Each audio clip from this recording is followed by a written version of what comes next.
Assalamualaikum warahmatullahi wabarakatuh. Jalan-jalan ke pasar ikan. Pulangnya mampir ke Pinang Sia. Kalau udah sampai di akhir pekan, jangan lupa nonton Cahaya Hati Indonesia. Ya, siapa yang mau nanya? Ayo angkat tangannya. Ya, mana nih? Ya, silakan ini dulu deh, silakan. Ya, sudah nyala itu. Langsung aja. Ya, Assalamualaikum warahmatullahi wabarakatuh. Waalaikumsalam warahmatullahi wabarakatuh. Ya, perkenalkan saya Diva dari Majelis Taklim Al-Mutakin.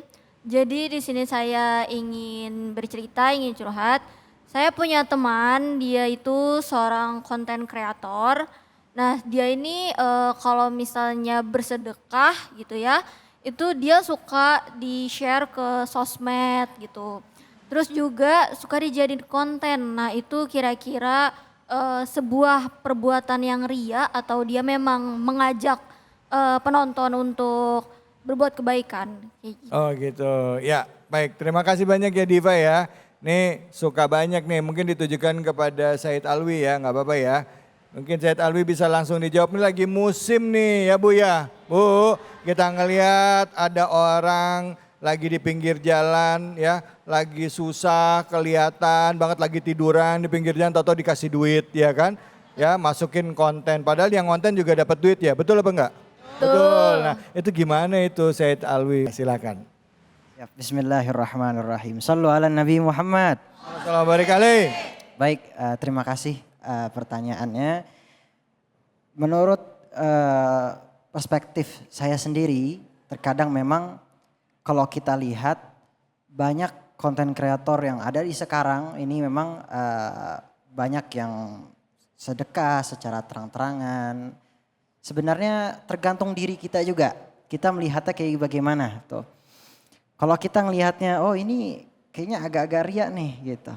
Mungkin hati-hati juga hati kita menjadi hati yang kotor juga gitu. Karena punya prasangka buruk kepada orang. Karena memang di zaman sekarang banyak maksiat di mana-mana. Kalau kita buka sosial media, konten-konten juga sudah mulai yang aneh-aneh gitu. Sayang kalau kita nggak masukkan konten-konten yang baik. Mungkin kita husnuzon saja, kita prasangka baik. Mungkin konten kreator itu dia bersedekah lalu di depan kamera agar orang-orang lain itu semangat untuk bersedekah juga. Tapi memang sedekah yang paling terbaik itu adalah sodakoh yang sir. Sodakoh yang secara tidak terang-terangan, secara sir, ya, secara tersembunyi. Jadi kita ngasih orang gak bilang-bilang sama orang, biar gak ada fitnah, biar gak ada yang puji, itu paling terbaik. Tapi konten kreator juga kita husnuzan baik. Karena biar ngajak orang, biar makin semangat bersedekah, apalagi anak-anak kecil untuk mengedukasi mereka dari kecil, oh ini sedekah tuh baik, sedekah tuh kayak begini dan seterusnya. Jadi tergantung itu dan tergantung konten kreatornya juga. Urusan niat itu urusan dia sama Allah Subhanahu wa ta'ala. Kalau dia niatnya ria, urusan dia sama Allah. Kita gak perlu menjudge, kita gak perlu yang namanya menghakimi. Itu urusan dia sama Allah. Dia ikhlas, dia dapat pahala dari Allah. Kalau dia ria, urusan dia sama Allah Subhanahu wa ta'ala. Jadi kalau ada konten-konten kebaikan kayak begitu, menurut saya lebih baik kita dukung. Selagi memang dia bagus, dia tidak sombong pembawaannya, lalu juga dia mengajak untuk sama-sama ayo melakukan kebaikan, ayo semangat buat melakukan hal-hal yang baik. Kita dukung karena untuk melawan daripada konten-konten yang tadi. Yang zaman ini ya luar biasa, itu insya Allah. Masya Allah. Jadi sebenarnya selain tadi buat konten kreatornya ya, yang memang harus lurusin niat, kita yang nonton juga harus jaga hati juga ya. Jangan prasangka buruk dulu ya. Makasih banyak Said Alwi ya, makasih ya Diva pertanyaannya. Bu, yang mau tanya ada lagi, yang mau curhat siapa silakan. Mana nih? Waduh ibu mau. Ya ini deh ibu. Ya yang warna orange silakan. Assalamualaikum warahmatullahi wabarakatuh. Waalaikumsalam warahmatullahi wabarakatuh. Nama saya Nur Hayati, saya asli orang Keraji. Wah, orang Keranji asli. tinggalnya di RT 3, oke. RT berapa, Bu? RT 3 RW 10. RW 10. RT 3, Iya. RW 10. Silakan. Saya mau bertanya, bagaimana pembagian harta kalau anaknya perempuan semua? Kan ada yang gede, ada yang kecil itu. Bagiannya katanya kalau yang kecil karena kakaknya dulu ngomong dia, jadi bagian yang kecil dikurangin untuk kakaknya. Apa itu bagaimana penjelasan? Maaf, Bu, Oke, ini- Assalamualaikum warahmatullahi wabarakatuh. Bu, udah oke aja. Saya mau nanya, buru-buru Saya aja. mau nanya Bapak. Nggak pakai titik koma. Mama suka gitu kalau diajak ngomong, buru-buru.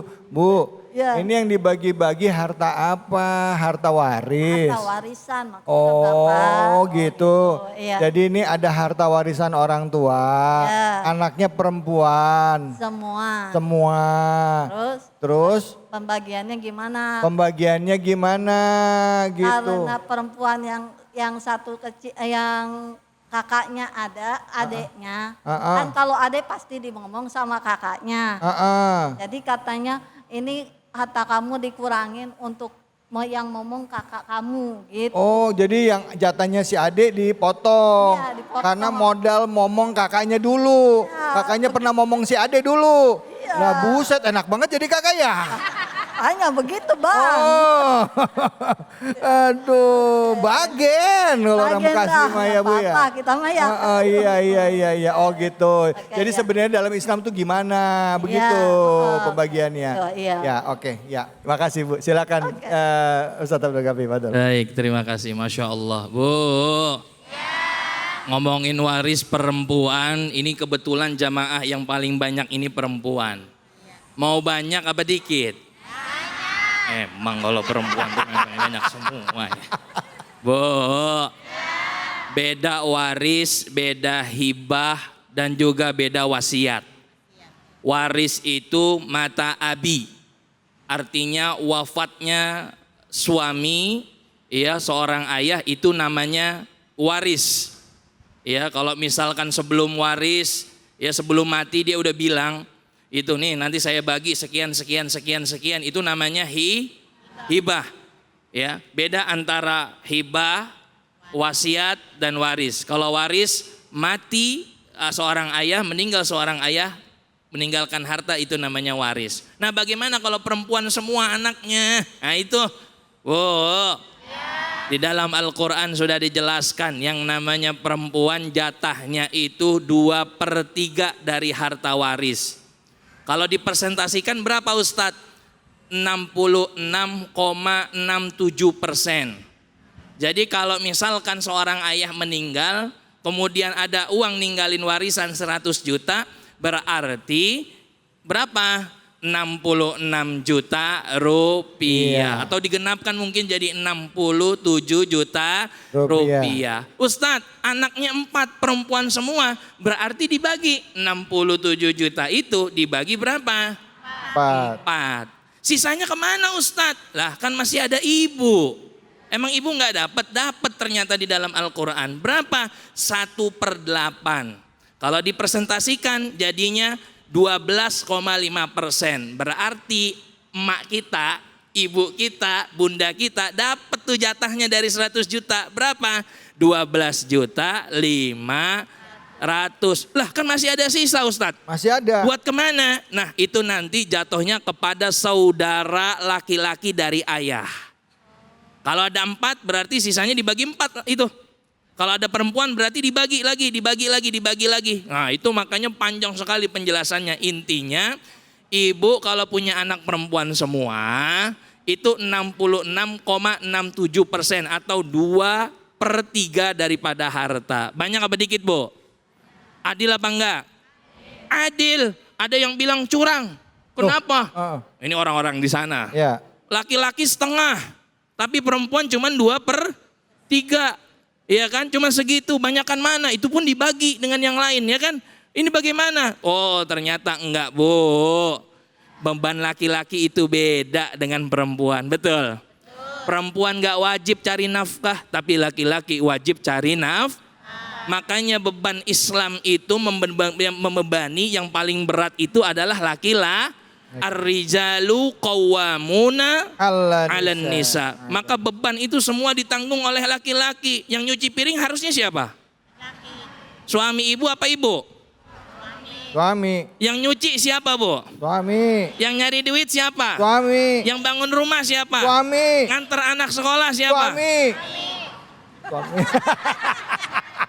Ini saya pulang dah ini. Iya, tapi kewajiban istri harus melayani Suami. Nah, makanya Bu, Ya. tidak ada hukum syariat Islam yang merugikan daripada umatnya. Karena semua syariat Islam pada hakikatnya itu adalah untuk kebaikan kita semua. Maka itulah tadi pembagian daripada faraidnya. Ya. Jadi kalau ibu tadi punya anaknya berapa Bu perempuan? Misalkan 4, berarti tinggal dikali aja 2/8 atau 66,67% dibagi 4. Hitung sendiri. Ya kan? Kalau Ya. punya 1 miliar hartanya ya tinggal dibagi 4.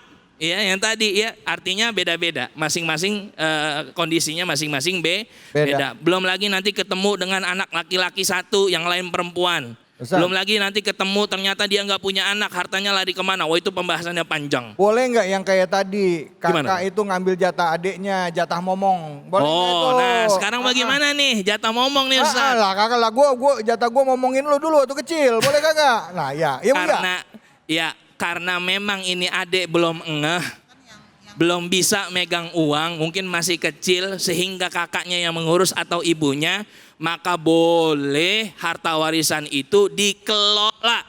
Tuh 2, 3, dikelola. Tuh 2, 3. Dikelola. Cakep. Syaratnya adiknya belum dikelola. Jadi bukan dimakan ya. Bukan dimakan. Tapi dikelola. Maka tadi ada ayat yang udah saya singgung ya. Kalla balla tukrimunal yatim. Janganlah kalian itu mengambil banyak-banyak harta anak ya yatim. Itu udah ada jatahnya. Ini mamangnya kadang-kadang ngambil, pamannya ngambil. Kebanyakan. Padahal di situ ada jatah harta anak ya yatim. Kakaknya ngambil lebih banyak. Padahal bagiannya sudah diatur di dalam Islam. Boleh itu dipakai tapi untuk mengelola, mengasuh daripada anak. Kita boleh nggak dapat? Ya mungkin boleh lah nyicip dikit, artinya bersama-sama makan ya Bu ya. Artinya jangan sampai harta warisan yang untuk adik itu kita makan semua. Walhasil apa? Jadi hartanya kurang berkah. Tapi kelolalah dengan sedemikian rupa sehingga anak tersebut tercukupi ya kebutuhannya sampai dia balik, sampai dia besar bisa mencari rizki sendiri. Wallahu a'lam bishawab. Masya Allah, Bu.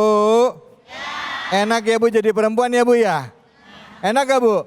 Enak, kalau di dalam Islam jelas. Yang cari uang tanggung jawabnya laki-laki. Yang nyuci piring laki-laki.